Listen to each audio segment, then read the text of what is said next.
Hello, Brixham, and wow. And to think I almost wasn't going to come along tonight. I've been watching a fantastic documentary on TV about behind the scenes at the Cocoa Pops factory. But it's on again next week, though. It's a serial. Like a really good audience. So if it's okay with you, if you could just do me a little favour, if that's okay. If you could just lower your expectations for the next 10 minutes, that would be fantastic.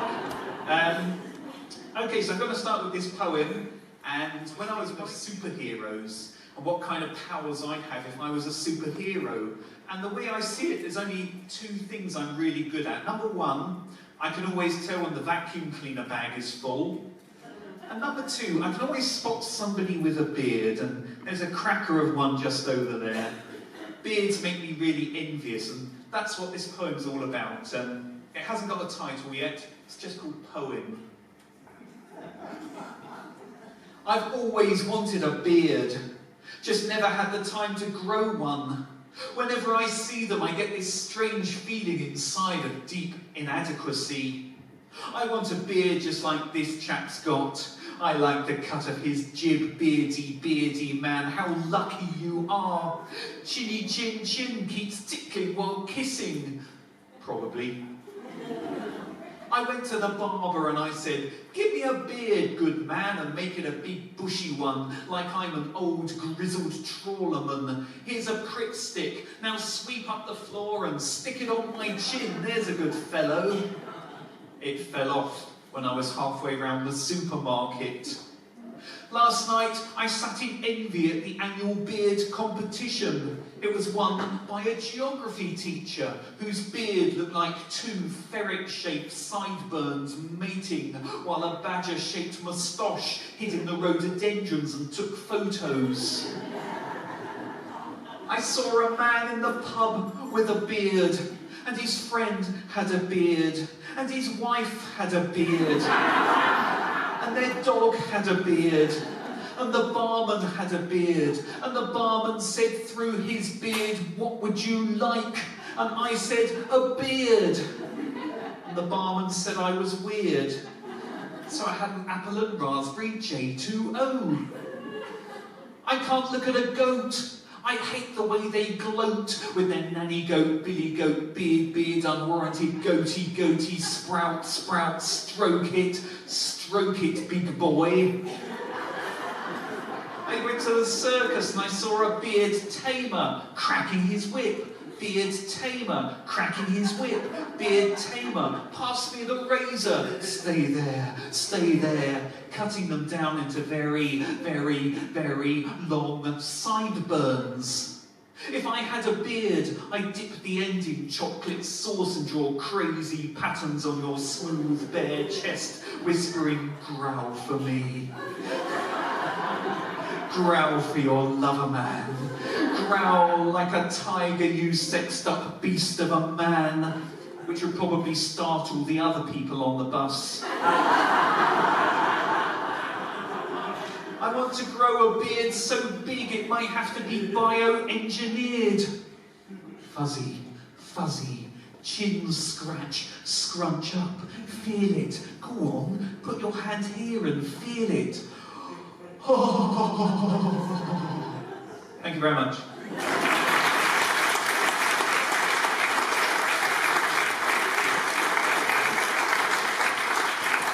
So, this next poem, funny enough, also doesn't have a title yet, it's just called Poem.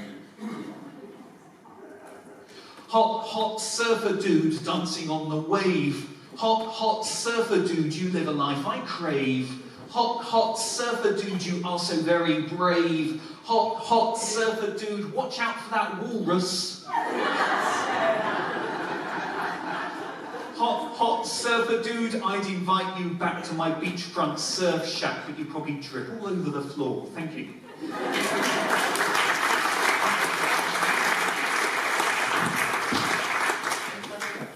And this one.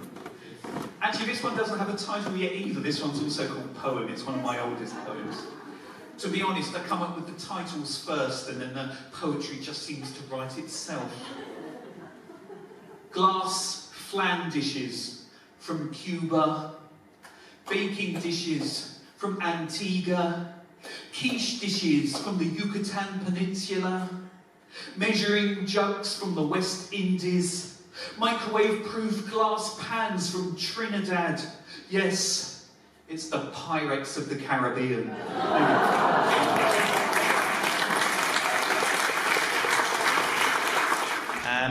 It's got a really funny line in it that comes up, so I want the video to look really good, like you're all really enjoying it.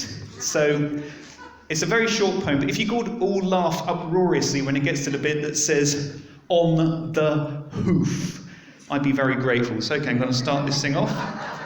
Here we go. It's called Poem.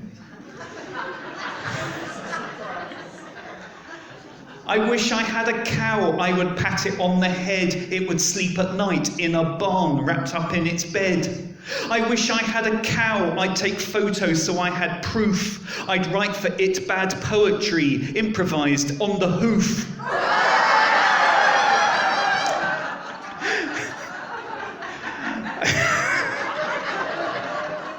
I wish I had a cow, I'd tell everyone about it. I'd go on and on and on and on and on and on and on and on and on and on.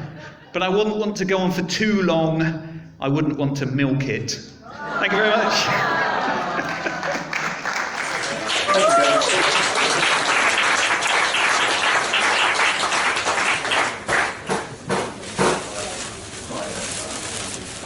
This is called Poem.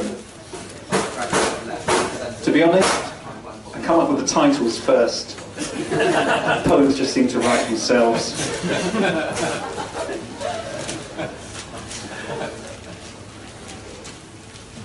This is a long one.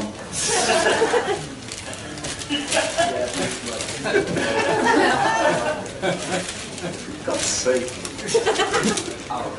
Dan is always pausing. You talk to him and he pauses. It's like he's really unsure. Ask him a question and he'll answer, but halfway through the answer he pauses. He stops what he's doing, considers every angle, ponders, prevaricates, and then he pauses. Go for it, I once said. He did, but it took a while, what with all the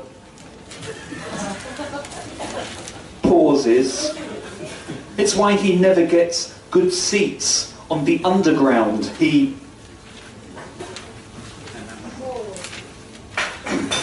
pauses. I asked him once his favourite animal. Tigers, he said. Is it their ears? I asked.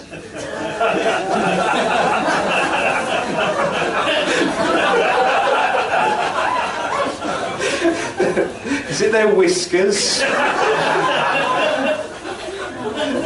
Missed one out. Oh, is it their tail? No, he said. You know the end of that one.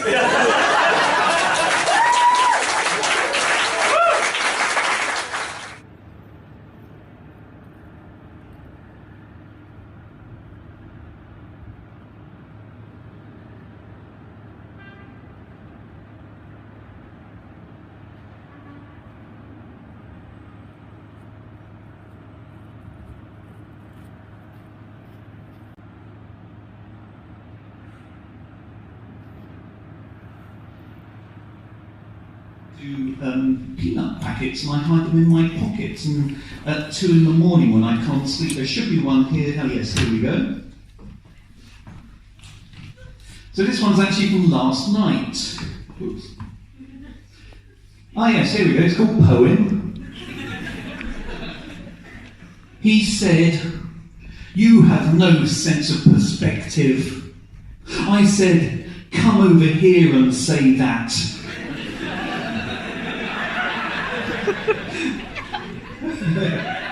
don't need to finish that one, do I? Thank you very much.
So this next poem.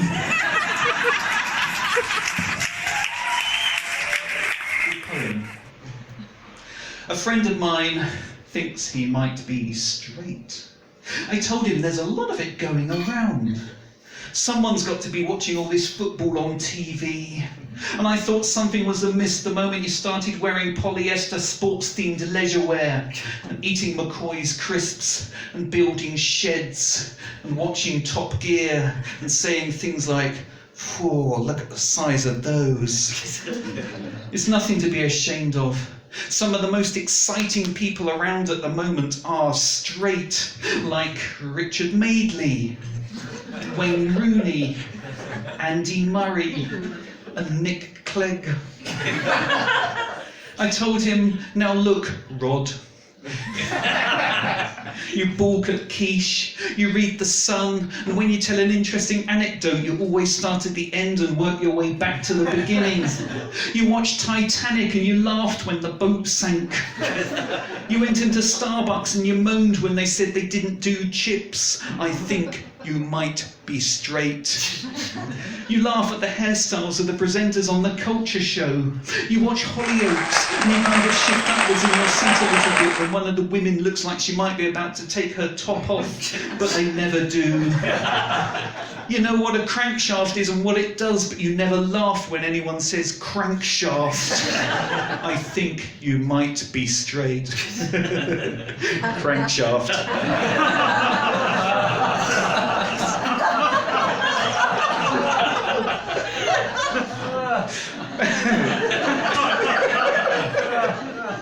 But it doesn't change a thing.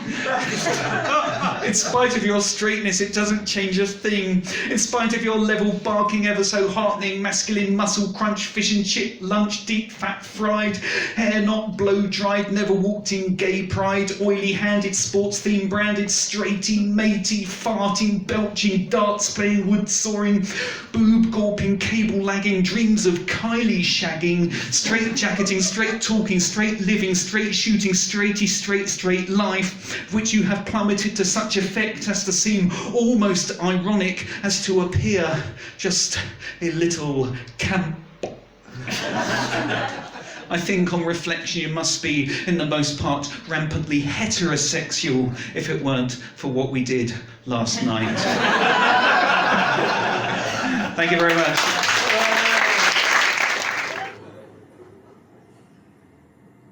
So his next poem.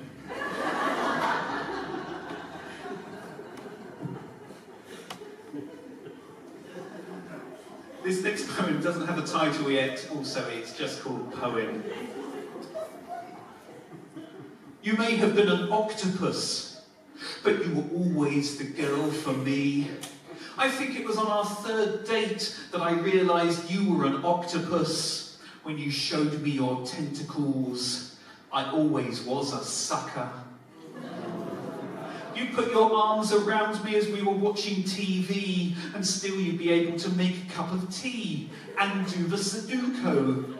You said that men could never multitask. I said, guilty as charged, we just concentrate real hard.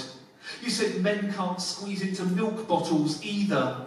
I said, that's just plain weird.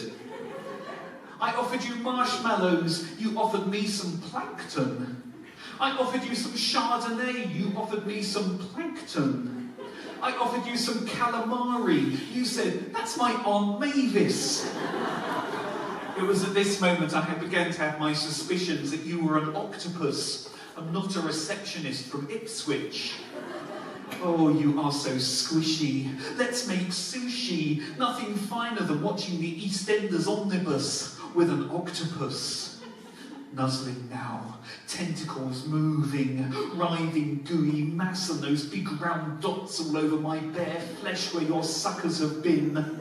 Marvellous mollusk, do it again. Marvellous mollusk, do it again. Sensuous mollusk, camouflaging yourself against the tartan backdrop of my bedroom curtains. Where are you? Where are you? I can see you. Okay, let's make out in the bath. Slimy octopus, ooze on ooze, limbs and arms and just half an hour of one enormous fumble, rhythmic writhing of bare skin on brine and a sly squirt of ink. In this, the great embrace, a cuddle times 4, spasmodic osculating octopus, oscillating in the sheer octopusy lip smack beat kiss, squid-like romance being slithered on in 8 separate places. Oh, oh, oh, oh, oh, oh, oh. I think I like it. Last Thursday, you gave birth to 20,000 eggs. They're in the fridge. Thank you very much.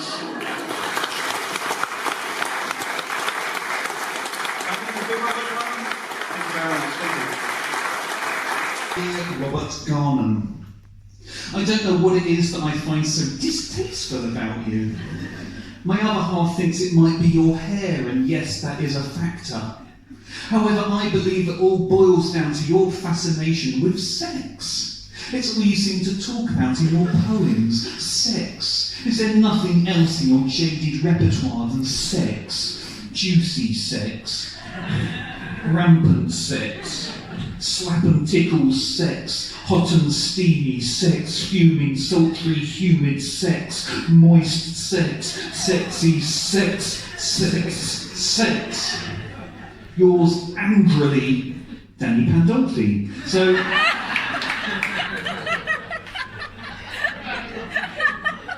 just for you, I'm going to finish on this. It's hasn't got a title yet. It's just called Poem, and it goes exactly like this. Orgasms. I've heard they're pretty good. People seem to like them. I thought I had one once. It was a Thursday. Orgasms. All that hard work has to be rewarded with something. It's like putting up a garden shed and being given a cup of tea. Except the next time you go round, the shed's gone and they've lost the kettle. Orgasms. I faked my last 3, but that's what happens when you live on your own. And you've got the washing up to get on with. Orgasms. It's like that feeling you get when the bus finally turns up. Only probably twice as good. Orgasms. It's like waiting for the toaster and then realising the kitchen's on fire. Orgasms. Like a bourbon biscuit on a plate with a frilly doily. Orgasms. A split second of bliss. Bit of a bummer if the phone rings. Orgasms. Kind of puts you off to think that Donald Trump has had them. Orgasms. It's like tidying up before going out and coming back and forgetting you've tidied up and opening the front door and thinking, gosh, it looks tidy in here. Orgasms. It's like that feeling you get when you've written a really good line of poetry, which I didn't get while working on this one. Orgasms, they're like plane crashes, and that they don't seem to happen as often as they used to. And when they do, there's a hell of a mess. And then an intense investigation. Orgasms. A sneeze is 1/3 of one. I'm allergic to fur. I've been hanging around the cattery with a box of tissues and a tin of whiskers. Orgasms feel the heat rush, the tingly bliss, a sudden release from the tyranny of normal sensation, the exquisite juddering, shuddering, heart-tickling, moment-splitting, absolute palpitation, thumping. Dear God, where's that coming from? Draw the curtains, Mavis, they're at it again. Oh my, this is most pleasant, split second of awful, hideous, resplendent ecstasy. I mean, I've heard about them. They do sound rather enjoyable. Thank you very much.